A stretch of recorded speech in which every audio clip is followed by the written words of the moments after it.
From what I see, because this is supposed to be the last testnet, and Breetep, if you guys don't know who Breetep is, he's one of the devs. Brett has been very vocal about the testnet and how this is probably going to be the last testnet, and that mainnet's going to be next. I see overall excitement, but I think that excitement right now is stifled by the HEX price, and I think a lot of people need to realize that the reason why the HEX price is going down is very simple. In my opinion, just like every other cryptocurrency, one, it's because of it's simple. One, it's because the market has gone down. A rising tide lifts all boats, but a wave also lifts them down, sinks them down. This is just a ubiquity in all of cryptocurrency. It's very far and few between where you'll have a cryptocurrency that's able to go against the grain. Like, for example, like this shitty meme coin that I know a lot of people are aping into, Pepe, and Pepe is now down like 40%. These go up very quickly and then they go down, and this is what happens at the local top of a market. You generally see people euphoric and aping into garbage, and this doesn't surprise me by any means. That this price right now is indicative of the stifling of this excitement, when excitement should be the precedent right now. But I also think that people need to realize, because I see a lot of people like, why is HEX dumping? Like, people buy the rumor and they sell the news. Like, this is exactly what happened with V3. HEX went all the way up to 13 cents and went down to 7 cents, and everyone was like, well, why? Well, why do you think why?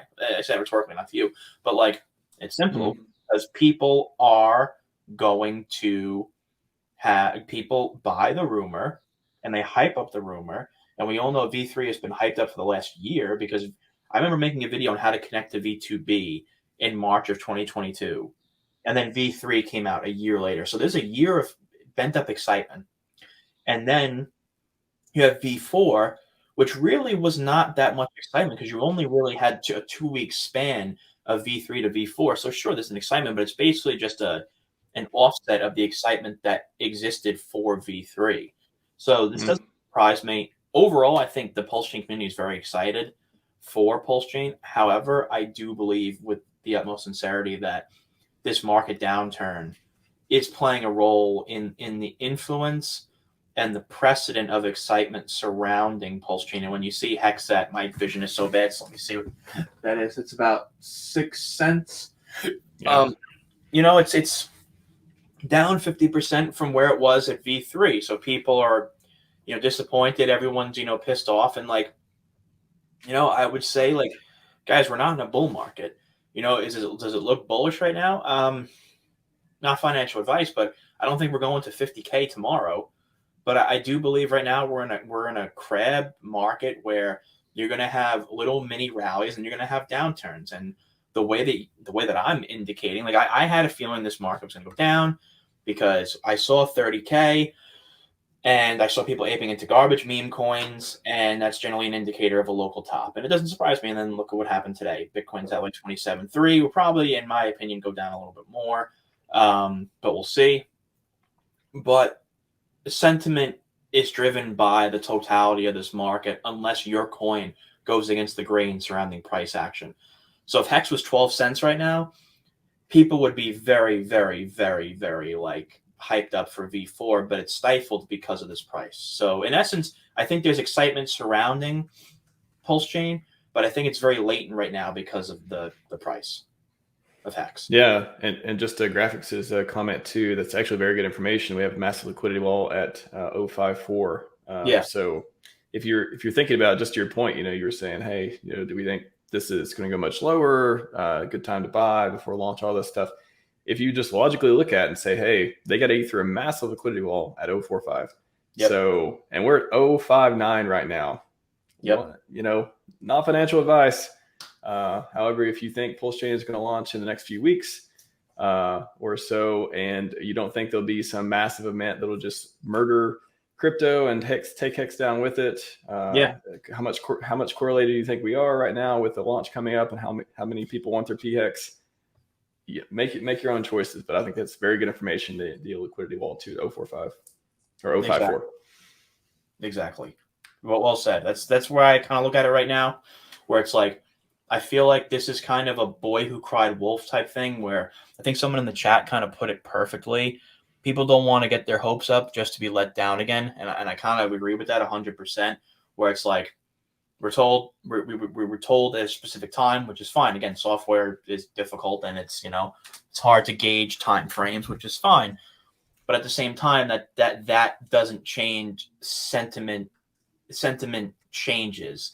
So I think as things move forward and we hopefully go back to 30,000, 32,000, whatever that may be, you'll find more optimism surrounding HEX and PulseChain. But right now, it's quiet on crypto Twitter compared to what it was a couple of days ago. So, but again, this is not just HEX. This is the totality of the market. But I do believe excitement is warranted. I think that V4 is the last.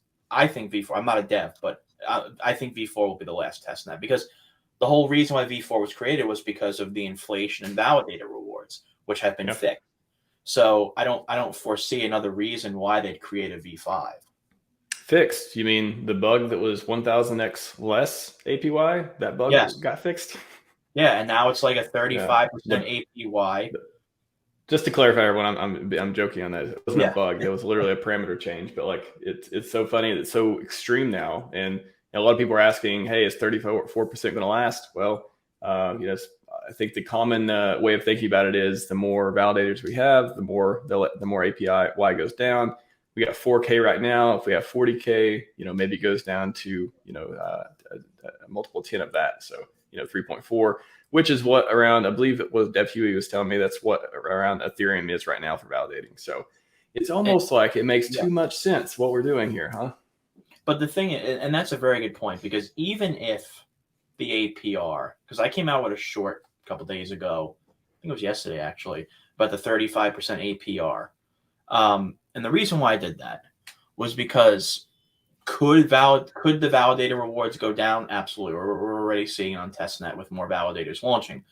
However, with that being said, it's a very enticing prospect for first mover advantage for new validators that are from new ecosystems. Because if you're a validator, let's just use another layer one, for example. Let's just use another layer one that I like, Phantom, and you're a validator, and you see that the APR for being a validator on PulseChain is either similar or higher than Phantom, you're going to want to have that first mover advantage.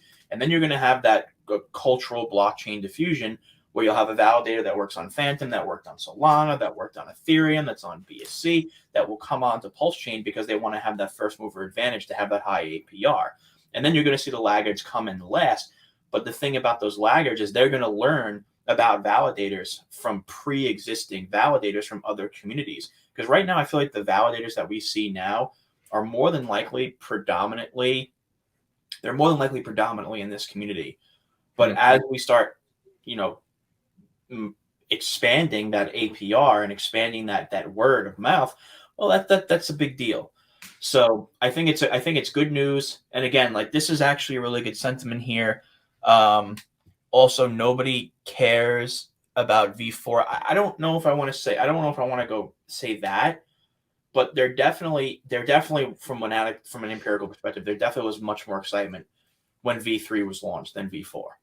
V3 was you saw a very long excitement for V3. I was emotional when it came out. I was on stream and I was like, I feel like I've been waiting for something for 2 years, and at least some progress, big progress was been made, and it wasn't mainnet, but I got emotional during V3. I'll say that. No, man, and that's exactly my point, because people have been waiting for a year for V3, and that finally released. And then V4 was just basically, I don't want to call it an extension because there were different parameters like you highlighted, but I do believe wholeheartedly that people are not as excited as V4. And it's also very indicative of the views on my video. For example, like, I put a video out to how to connect to testnet V3 on MetaMask, and that has over 7,000 views in like 2 weeks. This video that I made for how to connect to V4 on MetaMask that I made only has 2.2, and it's been out for like 5 days. So it goes to show the parameters of excitement as well between these two versions. But I do want to tell people that version 4 is closer than version 3 to mainnet. So keep that in mind when it comes to the excitement. I mean, it's simply because everyone wanted V3 and nobody wanted V4. It's as simple as that. People were pissed off that there was another V4. Right. You know, people were annoyed because now it's like, oh, we were told V3 for a year. Now and the question behind it was, is now V4 going to take another year, even though we were told a week? Because you go by patterns. Like we're told V2, and then V2, we were supposed to have mainnet after the PulseX sacrifice, but then we had to wait a year for V3, and then you think to yourself, well, is V3 to V4 going to take like 6 months, 4 months, 3 months? So yeah, and it ended up being only a week and a couple of days. So that's fantastic. Well, it's too. I think that was the change. We had to go back to the Genesis block. Yes. To just as the dev Brett Paulson talked about. Brett yes. He prefers Breed, I think. Yeah. That was a Twitter discussion, but he was. That's why there was a V4 in the first place. Like V3, yeah. It's V3 and V4. The only real difference is the APY and the parameter change, and it just didn't make any sense to not do a V4 because like, exactly it's if we could have called V4 V3 upgrade, but like why not just call it V4? So I agree.